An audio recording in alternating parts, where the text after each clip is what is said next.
Admiral Bora Kim stood in the command center on Luna Base and stared at the message on her screen. She had read it 3 times already, but the words still made her angry. The Galactic Unity Council had sent an official declaration to Earth. The message was simple and clear. Humanity had 30 days to surrender complete control of all their colonies and military forces. If they refused, the Unity would send their fleet to destroy every human settlement in the galaxy. Bora was 52 years old and had spent 30 years in Earth's military. She had fought in border wars against pirates and defended mining colonies from raiders. She had never backed down from a fight, and she was not going to start now. She looked around the command center at her officers. They all looked worried. They had good reason to be worried. The Galactic Unity Council controlled 3,000 star systems. They had been the dominant power in the galaxy for over 600 years. Their military had never lost a war. They had weapons and shields that were far more advanced than anything humans had. Their fleet consisted of 500 massive warships, each one larger and more powerful than Earth's biggest ship. Humanity had only 80 ships, and most of them were old and outdated. Captain Woo Jin Park stood near the back of the room. He was only 29 years old, but he had already earned a reputation as one of Earth's best destroyer captains. He was young and sometimes too bold, but Bora trusted him. Woo Jin did not think like other officers. He found solutions that no one else could see. She would need that kind of thinking in the days ahead.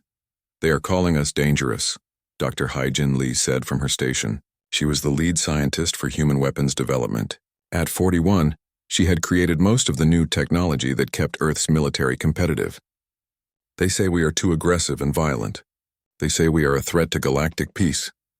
Bora laughed, but there was no humor in it. "We defended one mining colony from alien raiders. The raiders attacked us first. We destroyed their ships and saved our people. Now the Unity says we are too violent?" She shook her head. "They are looking for an excuse. They want to crush us before we become too strong." Colonel Taemin Choi walked up to stand beside her. He was 38 and commanded all of Earth's ground forces. He had fought in more battles than anyone else in the room. His face was covered in small scars from old wounds. "What are we going to do, Admiral?" "We cannot fight 500 ships with 80. Their shields can absorb anything we throw at them.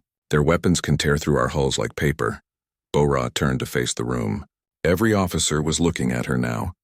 They wanted answers. They wanted hope. She took a deep breath and straightened her uniform. "We are not going to surrender," she said. Her voice was calm and strong. "We are going to fight, and we are going to win." Some of the officers looked at each other in surprise. A few of them looked like they thought she was crazy. But Woo Jin smiled. He knew that tone in her voice. She had a plan. "For the past 10 years, we have been studying every war the Unity has ever fought," Bora continued. She pulled up a display on the main screen. It showed hundreds of battle reports and tactical analyses. Dr. Lee's team has been analyzing their technology, their tactics, and their weaknesses. "We know how they fight. We know how they think, and we know how to beat them." Ye-Jin nodded and took over the presentation. The Unity races evolved on low-gravity worlds. Their biology cannot handle high-G maneuvers like humans can. Our pilots can pull turns that would kill their crews. Their shield technology is impressive, but it is designed to stop energy weapons. They have never faced an enemy that uses kinetic weapons at close range. Their battle formations have not changed in 200 years. They are predictable. They also rely heavily on their technology, Taemin added. Their ground troops need constant air support. They cannot fight effectively without their ships overhead. If we take away their air superiority, their ground forces become vulnerable. Bora watched as understanding spread across the faces in the room. The Unity has never lost a war because they have never fought an enemy like us. Every species they defeated tried to match them technology for technology. They tried to build better shields and stronger weapons. That is not how humans fight. We adapt, we improvise. We find weaknesses and exploit them. Woo Jin stepped forward. "What is the plan, Admiral?" "We are going to let them think they are winning," Bora said. "We will pull our forces back. We will evacuate the outer colonies. We will make them believe we are afraid and running away. They will become overconfident. They will rush forward to finish us quickly. And when they do, we will spring the trap." She pulled up a tactical display of the Sol system. Mars was highlighted in red. "We will make our stand at Mars. The asteroid field will give us cover. The planet itself will give our ground forces defensive positions. Captain Park, your destroyer will play a crucial role. You will pretend to be damaged and fleeing. You will be the bait that draws them in. Wu Jin grinned. I can do that, Admiral. Dr. Lee, how long until your new weapons are ready? Bora asked. 72 hours, Hee-Jin replied. We have been developing sonic disruptors that will interfere with alien neural systems. It will not kill them, but it will cause pain and confusion, enough to disrupt their formations and coordination. Colonel Choi, I need Mars prepared for ground combat. Underground positions. Tunnel networks. Make them think they have an easy landing, then tear them apart from below. Taemin saluted. It will be done, Admiral. Bora looked at each person in the room. I will not lie to you. Many of us will die in this battle. The Unity is powerful, and they want to destroy us completely. But humans have faced extinction before. We have faced enemies that were bigger, stronger, and more advanced, and we have always found a way to survive. We will do the same now. She activated the communications panel and opened channels to every human colony and military base in known space. Her face appeared on screens across 47 star systems. Billions of humans stopped what they were doing to listen. This is Admiral Bora Kim, Commander of Earth Defense Force. The Galactic Unity Council has demanded our surrender. They have given us 30 days to submit or face annihilation. I am here to tell you that humanity will never surrender. We will not bow to tyrants. We will not give up our freedom. In 30 days, the Unity fleet will enter our space. They believe we are weak. They believe we are primitive. They are wrong. We are human. We are survivors. We are warriors, and we will show the galaxy what happens when you try to destroy us. She ended the transmission and turned back to her officers. You all have your orders. Get to work. We have a month to prepare. Make it count. As the officers left to carry out their tasks, Wu Jin stayed behind. Do you really think we can win, Admiral? Bora looked out the window at Earth hanging in the darkness of space. Somewhere out there, 500 alien warships were preparing to destroy everything she loved. She thought about her daughter who lived on Earth. She thought about the millions of humans who were depending on her. We have to, she said quietly, because if we lose, humanity ends. Wu Jin nodded and left. Bora stood alone in the command center and began planning the most important battle of her life. The Unity fleet would arrive in 30 days. She intended to make sure they regretted it. The Unity fleet arrived exactly on schedule. Supreme Commander Thalvek stood on the bridge of his flagship and watched the scanner displays. 500 warships emerged from faster-than-light travel at the edge of human space. It was the largest military force he had commanded in his 40 years of service. He felt confident. This war would be over quickly. Begin the advance, Thalvex ordered. His voice was calm. Broadcast the surrender demand on all frequencies. The fleet moved forward into human territory. The first target was a mining colony on the edge of the system. The colony had 3,000 humans living there. Thalvex gave them 1 hour to evacuate. When the hour was up, his ships opened fire. The colony disappeared in explosions of light and fire. There were no survivors. 2 more colonies met the same fate over the next 3 days. The Unity fleet moved through human space like an unstoppable wave. Every settlement they found was destroyed. Thalvex sent recordings of the destruction back to the Unity Council. He wanted everyone to see what happened to those who defied the Council's will. On his flagship, Battlemaster Kryn watched the destruction with satisfaction.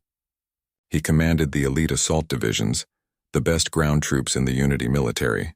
The humans are running, he said to Thalvex. Look at the scanner reports. Every time we advance, they retreat. They are cowards, Thalvex nodded. Send another broadcast. Tell them surrender is still possible. Tell them we will stop the destruction if they submit now. The broadcast went out across all channels. There was no reply from Earth. Instead, Admiral Bora Kim sent a single message back. It was only 3 words long. Come and try. Thalvex felt his anger rise. These primitives dare to challenge us? Increase speed. We will reach their homeworld and end this rebellion. On Luna Base, Bora watched the enemy fleet's movements on her tactical display. Everything was going exactly as she planned. The Unity ships were advancing quickly, destroying the outer colonies that had already been evacuated. They were becoming overconfident. They thought they were winning. Phase 1 complete, she said to her staff. Captain Park, are you ready? On the destroyer Defiant, Wu Jin Park checked his systems one more time.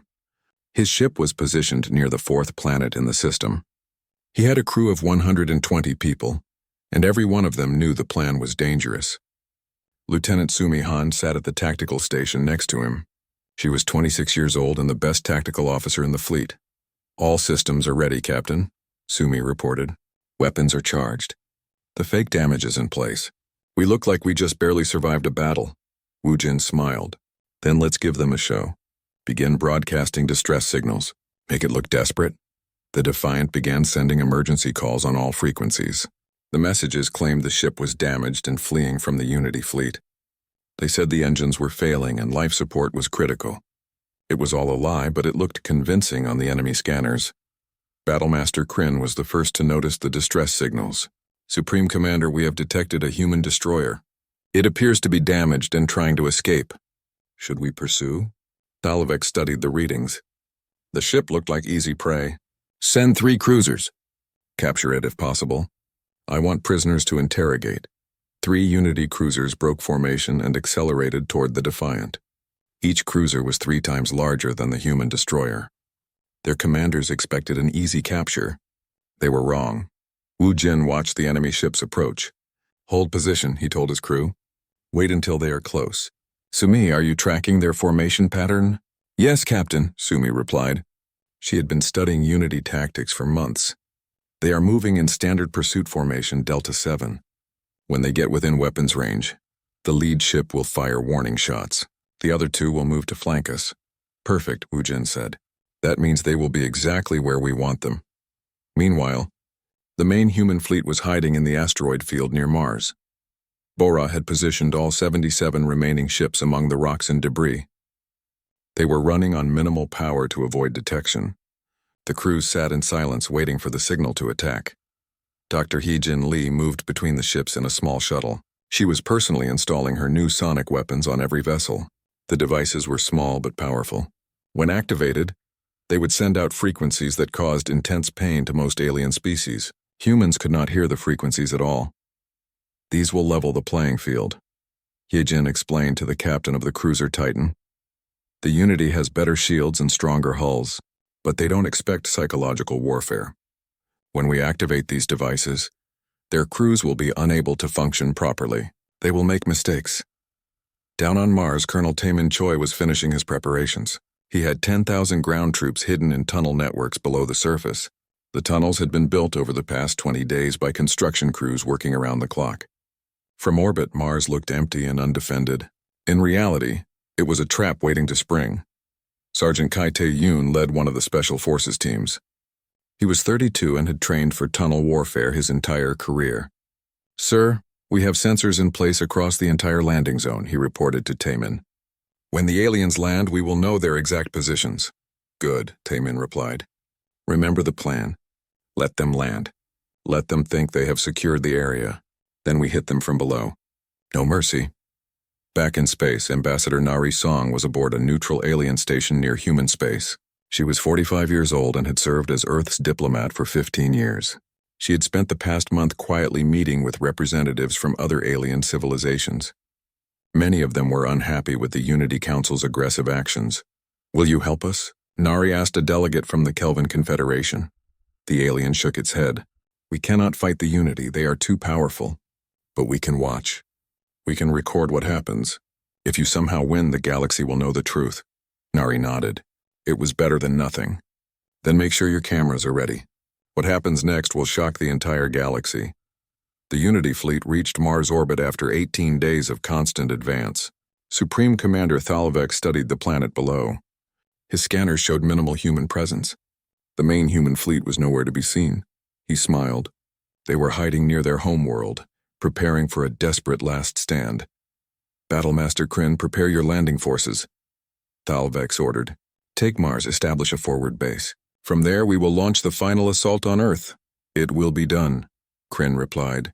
He gathered his assault divisions and prepared to land. 200,000 troops in 500 dropships. It would be the largest ground invasion in Unity history. At that moment, the 3 cruisers chasing Captain Park's destroyer finally caught up. They surrounded the Defiant and ordered it to surrender. Woojin's crew waited for his signal. Sumi had her finger over the weapons control. The enemy ships were exactly where she predicted they would be. "Fire." Wu Jin said calmly. The Defiant was not damaged at all. Every weapon on the ship activated at once. Missiles streaked out in random patterns that the Unity Point defense systems could not track. Railguns fired solid metal slugs at incredible speed. The enemy shields flickered and failed under the kinetic impacts. One cruiser took a direct hit to its engines and exploded. The other two tried to retreat, but Wu Jin was faster. Maximum acceleration, he ordered. Execute Maneuver 7. The Defiant spun and accelerated at 7 gravities. It was a turn that would kill most alien crews. Wu Jin and his crew had trained for it. They wore special pressure suits that kept them conscious. The destroyer came up underneath the second cruiser and fired at point-blank range. The cruiser's shields could not stop the attack from so close. It broke apart in a series of explosions. The third cruiser tried to run. Sumai tracked its course and fired a spread of missiles that predicted every evasion pattern. 3 missiles hit the cruiser's command section. The alien ship went dark and began tumbling through space. 3 cruisers destroyed or disabled, Sumi reported. Minimal damage to our ship. Wu Jin activated his communications. Admiral Kim, the bait worked. They are as predictable as we thought. In the asteroid field, Bora received the message and smiled. All ships prepare to power up. Colonel Choi, the enemy is landing on Mars. You are cleared to engage when ready. On Mars, Taemin watched the alien dropships descend through his monitors. 500 ships carrying 200,000 troops. They landed in the wide valley exactly where he wanted them. The aliens deployed quickly, setting up defensive positions and command posts. They thought they had secured the area. They had no idea what was waiting below their feet. Back in orbit, Battlemaster Kryn watched his troops land successfully. The planet is ours, Supreme Commander. No resistance detected. Thalvix nodded. Excellent. Move the main fleet into position around Mars. We will use it as our staging point for the assault on Earth. The 500 Unity ships moved into Mars orbit. They formed a massive sphere around the planet. Their shields were up. Their weapons were charged. They were ready for anything. Or so they thought. Admiral Bora Kim watched every enemy ship move into position. She had been waiting for this moment for 30 days. The Battle of Mars began with silence and then thunder. From the asteroid field, 77 human warships powered up simultaneously. Their reactors had been cold and hidden for hours. Now they blazed to life all at once. On Unity scanners, it looked like ships were appearing out of nowhere. The human fleet emerged from behind the asteroids in perfect formation, weapons already firing. Admiral Bora Kim stood on the bridge of her flagship Indomitable and watched the tactical display. Every ship was exactly where it should be. Every captain knew their role. She had spent 30 days planning this battle. Now it was time to see if her plan would work. All ships target their rear formations, she commanded. Hit them before they can turn around. The human missiles launched first. Unlike the predictable weapons of most species, these missiles used random flight patterns. They twisted and turned in ways that made no sense. The Unity Point defense systems tried to track them but failed. Half the missiles got through the defensive fire and slammed into enemy ships. Shields flickered under the impacts. Then the railguns opened fire. These were not energy weapons that shields could absorb. These were chunks of solid metal accelerated to incredible speeds. When they hit, they punched straight through shields and hulls. 3 Unity battleships took direct hits in their engine sections. Explosions ripped through their hulls. One ship broke in half. The other 2 went dead in space. Supreme Commander Thalvex grabbed his command chair as his flagship shook from nearby explosions. What is happening? Where did they come from? His tactical officer was frantically checking the scanners. They were hiding in the asteroid field, sir. They were running on minimal power. We did not detect them until they fired. How many ships? Thalvex demanded. 77, sir. Compared to our 500, Thalvex felt relief. They still had the numbers. All ships turn and engage. Destroy them. But turning a fleet of 500 ships in space took time. The Unity formation began to shift, trying to bring their weapons to bear on the human fleet. While they were turning, they were vulnerable. Bora had known this would happen. She had planned for it. Execute attack pattern Sigma, she ordered. All ships maximum acceleration. The human fleet accelerated straight toward the enemy. They were not trying to stay at long range where the Unity's superior weapons would give them an advantage. They were closing to point-blank range where skills and tactics mattered more than technology. Captain Wu Jin Park's destroyer Defiant led the charge. His ship had already destroyed 3 enemy cruisers. Now he was aiming for bigger targets. Lieutenant Sumihan sat next to him, her eyes locked on the tactical display. She was analyzing enemy movements, predicting their formations before they happened. The battleship Eternal Glory is adjusting course, Sumi reported. It is trying to intercept us. In 20 seconds it will fire its main cannons. Then we have 19 seconds to kill it, Wujin replied calmly. Load all forward tubes with armor-piercing rounds. Set them for delayed detonation. The Defiant fired 8 railgun rounds in rapid succession. They struck the battleship's shields, which absorbed most of the impact. But the rounds were designed to burrow through before exploding. They punched into the hull and detonated inside the ship. The battleship's forward section erupted in fire and debris. Target destroyed, Sumi confirmed. Moving to next target. Behind them, the rest of the human fleet was performing similar attacks. Every ship moved with precision and purpose. They used high-gravity maneuvers that crushed pursuing enemy ships. They fired from unexpected angles. They worked together in perfect coordination. The Unity ships were having trouble adapting. Their tactics had not changed in 200 years. They relied on formation fighting and superior firepower, but the humans were not fighting like any enemy they had faced before. The humans were faster, more creative, and seemingly fearless. Dr. Hai-Jin Lee activated her sonic weapons from her position on the cruiser Titan. The devices began broadcasting frequencies across all enemy ships in range. The sound was inaudible to humans, but pure agony for most alien species. On Unity ships, crew members collapsed, clutching their heads in pain. Coordination broke down. Some ships stopped firing. Others fired at the wrong targets. Sonic weapons are working beyond expectations, Hyojin reported to Bora. Enemy formations are breaking apart. They cannot maintain their defensive patterns.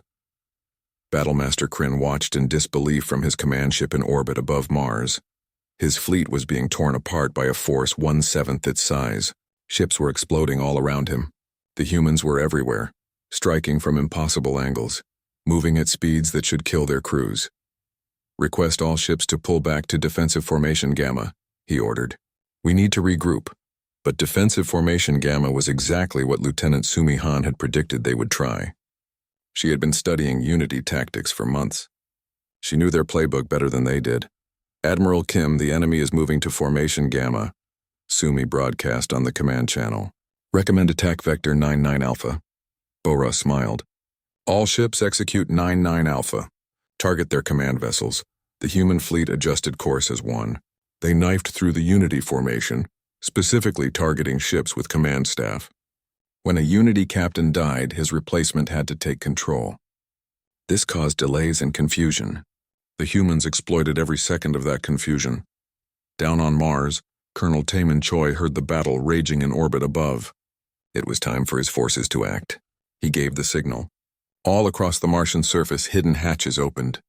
Thousands of human soldiers emerged from underground tunnels, appearing right in the middle of the alien landing zones. The Unity ground troops were completely surprised. They had scanned the area. They had declared it secure.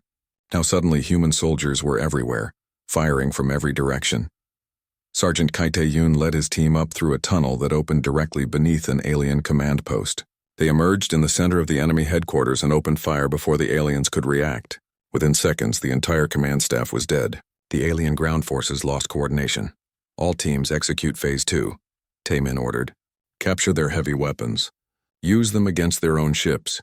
Human soldiers seized alien anti-aircraft cannons and missile batteries. They turned these weapons skyward and began firing at Unity ships in orbit. The aliens found themselves being attacked from above by the human fleet and from below by their own captured weapons. Battlemaster Kryn tried to send air support to his ground forces, but his ships were busy fighting for their lives against the human fleet. He watched helplessly as his invasion force was torn apart. 200,000 troops were scattered across Mars with no coordination and no support. Pull back, he ordered his ground commander. Retreat to the dropships. We need to evacuate, but the dropships were already under attack. Human forces had captured or destroyed most of them. The alien troops on Mars were stranded. In space, the battle continued to rage. Admiral Bora Kim checked her casualty reports. 23 human ships had been destroyed. Thousands of crew members were dead. Every loss hurt her heart. But the Unity was losing ships 10 times faster. Their fleet was being systematically destroyed. Ambassador Narration watched the battle from the neutral alien station. She was recording everything and broadcasting it to every corner of the galaxy, across 1,000 worlds. Alien civilizations watched in shock as humanity's tiny fleet tore the mighty Unity Armada to pieces. How are they doing this? One alien observer asked in disbelief. Nari smiled. They are doing it because they refuse to lose. Because they learned and adapted. Because they understand that victory is not about having the best weapons. It is about having the best warriors. Supreme Commander Thalvex realized he was losing the battle. His fleet had lost over 100 ships already. The humans had lost less than 30. His ground forces on Mars were being destroyed. His perfect invasion was turning into a disaster. Call for reinforcements, he ordered. Get me another 200 ships from Sector 4. That will take 3 hours, sir, his communications officer replied. Then we hold for 3 hours, Thalvex said. All ships, defensive formation. Protect the command vessels. The Unity fleet pulled together into a tight defensive sphere. It was a formation designed to maximize their shield strength and protect their important ships. It was also exactly what Bo-Ra Kim had been waiting for. When an enemy pulls into a defensive position, they stop being able to attack. They become a target. Dr. Lee, are the sonic weapons still functioning? Bo-Ra asked. Yes, Admiral. We can increase the intensity if needed. Do it. Colonel Choi, what is your status on Mars? Taemin's voice came through, punctuated by the sound of weapons fire. We have secured most of the alien landing zones, Admiral. Their ground forces are scattered and unable to coordinate. We have captured approximately 50,000 enemy troops. The rest are either dead or hiding. Excellent work, Colonel. Captain Park, I have a special mission for you. Wu Jin's voice was excited. I am ready, Admiral. The enemy command ship is in the center of their defensive formation. I want you to break through and kill it. There was a pause. Admiral, that is a suicide mission. The defensive formation will tear my ship apart before I get close. The human fleet pressed forward through the chaos of the broken Unity formation. Ships were burning everywhere. Debris filled the space around Mars. Admiral Bo-Ra Kim had just watched Captain Wu Jin Park sacrifice himself and his crew to kill the enemy commander. She felt the weight of every death, but she could not stop now. The battle was not over yet. Admiral, sensors are detecting new contacts, her tactical officer reported. 200 ships just entered the system. Unity reinforcements, Bo-Ra felt her heart sink. Her fleet had been reduced to 57 operational ships. They had been fighting for hours. Crews were exhausted. Weapons were running low on ammunition. And now 200 fresh enemy ships were arriving. Combined with the 264 surviving ships from the original fleet, the humans were about to face 464 enemies. Get me a casualty report, Bo-Ra ordered, keeping her voice steady. Her crew needed to see her remain calm. The numbers came in quickly. 23 ships destroyed. Over 8,000 crew members dead. Another 4,000 wounded. The surviving ships were all damaged to varying degrees. Her own flagship Indomitable had hull breaches on 3 decks and 1 reactor was offline. Battlemaster Kryn took command of the Unity fleet after Supreme Commander Thalvex's death. He was wounded and angry. His perfect invasion had turned into a nightmare. Now he would restore Unity honor by crushing these upstart humans completely. All ships reform on my position. Kryn broadcast. The reinforcements will join us. Then we will destroy every human ship in this system. No survivors. No mercy. The Unity ships began to regroup. The reinforcements moved into position. Together they formed a massive wall of warships. 464 ships against 57. The galaxy was watching. Everyone expected the humans to surrender now. They had fought bravely. They had caused terrible damage. But now they were clearly beaten. Bo-Ra Kim had other ideas. Open a channel to all human forces, she said. I want everyone to hear this. When the channel was open, she began to speak. Her voice was tired but unbroken. This is Admiral Bo-Ra Kim. I know you are all exhausted. I know we have lost friends and family today. I know the enemy has reinforcements and we are outnumbered 8-1. I know that by all logical analysis, we should surrender now. She paused and looked around her bridge. Every officer was watching her. Every face showed determination despite the odds. But we are not going to surrender, Bo-Ra continued. Do you know why? Because we are humanity. We have fought for survival since the first human picked up a rock to defend their family. We have faced ice ages and plagues. We have fought tyrants and monsters. We have been outnumbered before.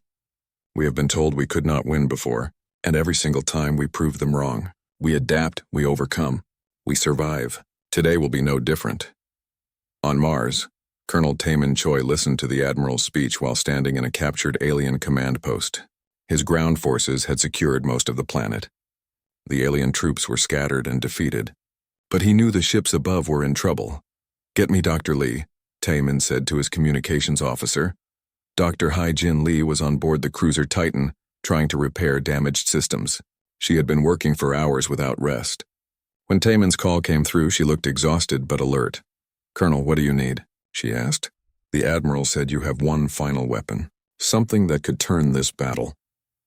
"Is it ready?" Hee-Jin was quiet for a moment. "It is ready, but Admiral Kim does not know about it yet. I did not tell her because I was not sure it would work." "I am still not sure. What is it?" Taemin asked. "For the past 20 years, humanity has been building hidden weapon platforms throughout the solar system," Hai-Jin explained. "Thousands of automated defense satellites, missile platforms, and railgun stations. They are positioned at Lagrange points in the asteroid belt and in orbit around all the planets and moons. They have been there the whole time, disguised as space junk and old satellites. The Unity never scanned for them. They assumed we were too primitive to build such a network." Taemin felt hope rising in his chest. "How many platforms?" 4,317, Hai-Jin replied. "They all use minimal power and stealth coding. The enemy does not know they exist. With your authorization codes as ground commander and my access as weapons director, we can activate them all." "Then what are we waiting for?" Taemin demanded. "Because once we activate them, every alien civilization in the galaxy will know we built a massive secret weapons network," Hee-Jin said. "They will see us as more dangerous than the Unity claimed. It could make us enemies with everyone." Taemin laughed. "Dr. Lee, we are already fighting for our survival against the galaxy's most powerful military. We have nothing to lose. Activate the weapons." Hee-Jin nodded and began entering command codes. "Activation sequence initiated. All platforms will be online in 90 seconds. On her flagship, Bo-Ra Kim was preparing for what she expected to be her final battle. She had positioned her remaining 57 ships in a defensive formation. They would sell their lives as dearly as possible. But she knew the odds. She knew most of her people would die in the next hour. Then her tactical officer gasped, "Admiral, sensors are detecting massive power signatures all across the solar system. I am reading thousands of new contacts. They are all around us." Bo-Ra pulled up the display and her eyes went wide. The tactical screen was suddenly filled with thousands of green icons. Weapon platforms, defense satellites, missile batteries. They were appearing everywhere, around every planet, in the asteroid belt, at every Lagrange point. An entire hidden weapons network that had been invisible until this moment. "What is this?" Bo-Ra whispered. Dr. Hee-Jin's voice came over the command channel. "Admiral Kim, this is Dr. Lee. I apologize for not informing you earlier. For 20 years, Earth has been secretly building automated defenses throughout the entire solar system. I just activated them all. You now have 4,000 additional weapon platforms under your command." Bo-Ra felt like laughing and crying at the same time. "Dr. Lee, you magnificent genius. Why did you not tell me about this before?" "Because I needed to see if they actually worked," Hee-Jin replied. "Good news, Admiral. They work." Battlemaster Kryn was about to order his fleet to attack when his sensors exploded with warning signals. Thousands of weapon platforms were powering up all around him. His ships were suddenly surrounded. "What is happening?" Kryn demanded. "Where did these weapons come from?" His tactical officer was frantically trying to get readings. "They were here the whole time, sir. Hidden and dormant. The humans have been building a defensive network for decades. It is everywhere. We are completely surrounded." Kryn felt fear for the first time in his military career. He had 464 ships. The humans had 4,000 weapon platforms plus 57 warships. The advantage had just shifted completely. "All ships activate shields. Prepare for defensive operations," Kryn ordered. But Bo-Ra Kim was not interested in defensive operations anymore. "All platforms fire at will. All ships advance and engage. Let's finish this." The solar system erupted in fire. Missiles launched from platforms hidden in the asteroid belt. Railguns fired from satellites orbiting Jupiter. Laser batteries activated around Saturn. Every planet, every moon, every piece of strategic space became a weapon. The Unity fleet was taking fire from every direction at once. Battlemaster Kryn's ship was hit by 3 missiles from a platform he did not know existed. His shields held, but barely. All around him, ships were exploding. The Unity formation was collapsing into chaos. They did not know where to shoot. Threats were coming from everywhere. Retreat, Kryn ordered. All ships, full retreat. Get out of this system now. But retreating was not so easy. The weapon platforms were positioned to create overlapping fields of fire. Every escape route was covered. Unity ships that tried to run found themselves flying into ambushes. Those that stayed to fight were overwhelmed by the sheer number of attacks coming at them. Lieutenant Sumi Han had survived when the Defiant was destroyed. She had been in an escape pod and was rescued by another ship. Now she was on the bridge of the destroyer Vengeance, coordinating the weapon platforms. She had spent months studying Unity tactics. Now she used that knowledge to predict every move they would make. Platform Group 7, target the cruisers at coordinates 493, Sumi commanded. Platform Group 12, prepare to fire on their retreat path. They will try to escape through Sector 8. She was right. When the Unity ships tried to retreat through Sector 8, they flew straight into a trap. 100 weapon platforms opened fire at once. 20 ships were destroyed in seconds. On Mars, Sergeant Kai Tae-yoon and his team were using captured alien weapons to fire at Unity ships in low orbit. They had set up artillery positions all across the landing zones. The alien ships could not bomb the positions without hitting their own stranded troops. It was a perfect defensive situation. I could get used to this, Kite said as he fired another captured missile at an enemy destroyer. The missile struck and the destroyer's engine exploded. These alien weapons are actually pretty good. 3 days after the battle ended, Admiral Bo-Ra Kim stood in the command center on Luna Base and looked at Earth hanging in the darkness of space. Her homeworld was safe. The invasion was over. But the cost had been terrible. 12,000 humans were dead. 39 ships destroyed. Entire families wiped out when their ships exploded. She had spent the past 3 days attending memorial services and writing letters to the families of those who died. Every name, every face, she would remember them all. They had given their lives to save humanity, and she would make sure the galaxy never forgot their sacrifice. The door opened behind her. Dr. Hyejin Lee walked in, looking as exhausted as Bo-Ra felt. Hyejin's secret weapon platforms had won the battle, but even victory had a price.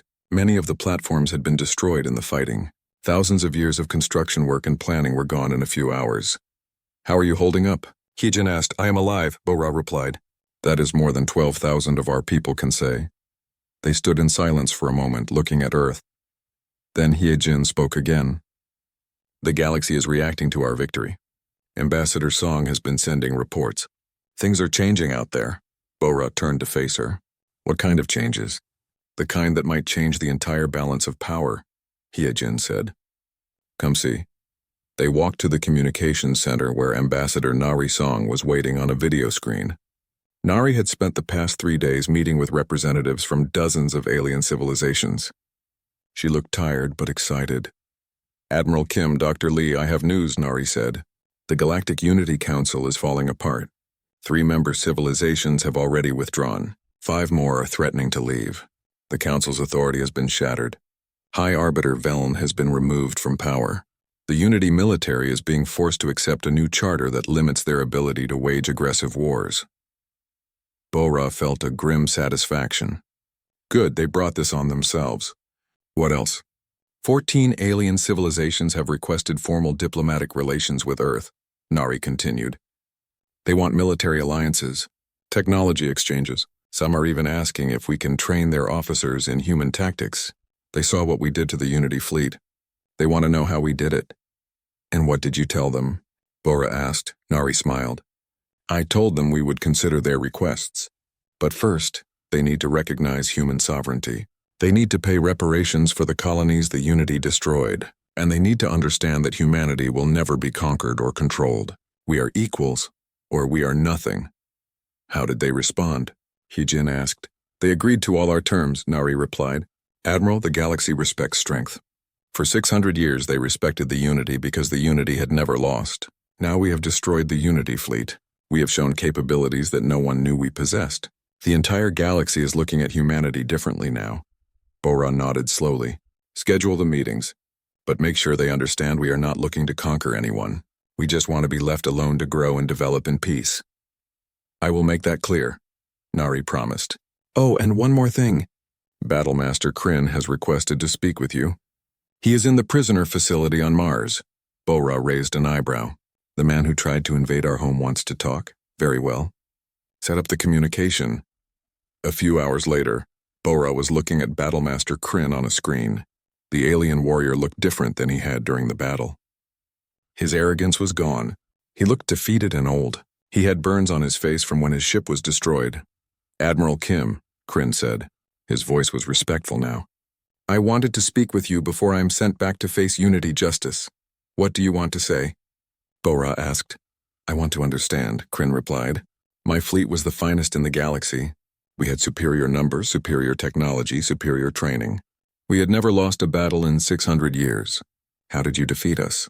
Bora considered the question. She could give him a simple answer, but this alien had fought bravely and he deserved the truth. You lost because you stopped learning. The Unity fleet has been using the same tactics for 200 years. You relied on your technology and your reputation. You never adapted. You never studied your enemies. You thought victory was guaranteed. She leaned forward. Humans have been fighting for survival since we crawled out of caves. We have never had the luxury of assuming we would win. We study our enemies. We learn their weaknesses. We adapt to every situation. You came to our home expecting an easy victory. We came expecting a fight for our survival. That is the difference. Kryn was silent for a long moment. Then he nodded. I understand. Your species is dangerous, Admiral. Not because you are violent or aggressive, but because you never stop learning, never stop adapting, never accept defeat. The Unity Council was right to fear you. They were just wrong about what to do about it. What should they have done? Bora asked.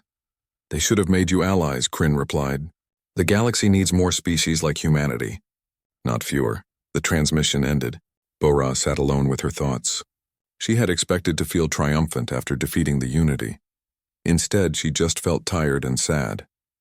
So many had died. The war was over, but the pain would last for years. On Mars, Colonel Taemin Choi was overseeing the final cleanup operations. The alien prisoners were being processed and prepared for transport home. The human casualties had been recovered and sent back to Earth for burial. The planet's surface was scarred with battle damage, but life was returning to normal. Sergeant Ki Tai-yoon approached with a report. Sir, we have counted and cataloged all the captured alien equipment. We have enough weapons and technology to study for the next decade. Dr. Lee's team is very excited. Taemin nodded. Good. Make sure everything is properly documented. This technology could help us defend ourselves if anyone else decides to attack. Do you think there will be more attacks, sir? Ki-Tai asked. I do not know, Taemin replied honestly. But I know humans will be ready if there are. We proved we can defend ourselves. Now we need to make sure we never forget the lessons of this war. Meanwhile, Lieutenant Sumi-Han was being promoted in a ceremony on the rebuilt destroyer Vengeance. She had lost her captain and most of her crew when the Defiant was destroyed, but her tactical genius had helped coordinate the weapon platforms that won the battle. Now she was being given command of her own ship. Captain Sumi-Han, Admiral Bora Kim said as she pinned the new rank on Sumi's uniform.